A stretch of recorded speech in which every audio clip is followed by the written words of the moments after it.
ղեկավարները ներքին իրարակերությամբ զբաղվելու փոխարեն կռիվ հայտարարեն իրենց թերությունների դեմ եւ մեզ պետք է լավ առաջնորդ, ով կարողանա այս հորձանից դուրս բերել հայ ժողովրդին եւ նրան ամեն ճիշտ ճանապարհով եւ մեջ բերել դե եւս մի խոսք, որն ասում է ամենակարողային առաջնորդը, ով կարողանում է անպարտելիության հավատն նշել ժողովրդին եւ ժողովրդասպանը նա, ով իր նկուն կեցվածքով տկարացնում է սեփական ժողովրդի ուժի եւ կարողության դիտակցությունը։ Թերևս իմ կողմից այսքանը։ Շատ շնորհակալ եմ։ Յուրաքանչյուր գրի եւ գրքի տեր ժողովրդի մոտ կա մի այնպիսի սովորություն, որ պատերազմից հետո սկսում է վերլուծել պատմությունը։ Եթե պարտություն է կրել պատերազմում, ապա պետք է վերլուծել պատերազմը եւ հասկանալ, թե որն է նրանց պարտության պատճառը եւ այնուհետեւ հաջորդ պատերազմներում դրանցից խուսափելու համար։ Եվ եթե հաղթանակել է պատերազմը, ապա պետք է կրկին վերլուծել հաղթանակի պատճառները եւ վաղը կրկին հաղթանակելու համար։ Խնդրեմ Նարնջագույնին։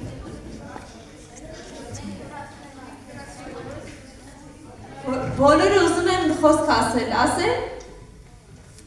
ասեք, բայց կհակիր, չա։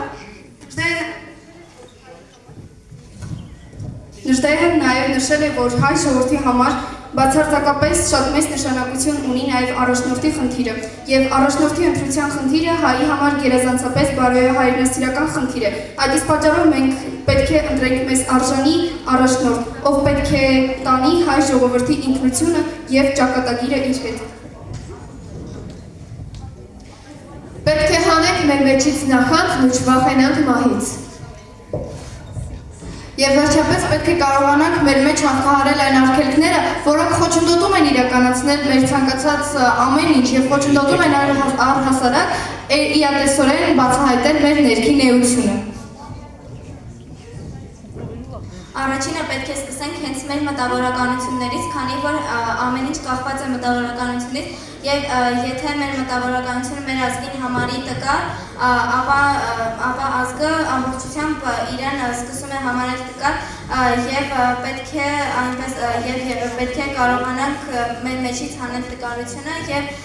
ինչպես Նժդեհն է նշել, արյանանք եւ հաղթենք թուրքությանը եւ Նժդեհը նաեւ նշել է, որ հայ մտավորականությունը ցանկանում է ներել թուրքությանը, բայց ներելու համար նախ պետք է հաղթենք, արյանանք, ուժեղանանք եւ նոր ներենք թուրքությանը։ Թվարկված բոլոր տարբերակները իհարկե աշխատող են, սակայն ինչպես գիտենք, մեր գոյությունը պահպանվել է դեռևս շատ անհիշերի ժամանակներից։ Եվ եթե այս տարերի ընթացքում ոչ մեկի չի հաջողվել չխրատվող ժողովրդին խրատված դարձնել, ապա դա երևի մեր բնությունն է եւ մենք պետք է ընդունենք մեր բնությունը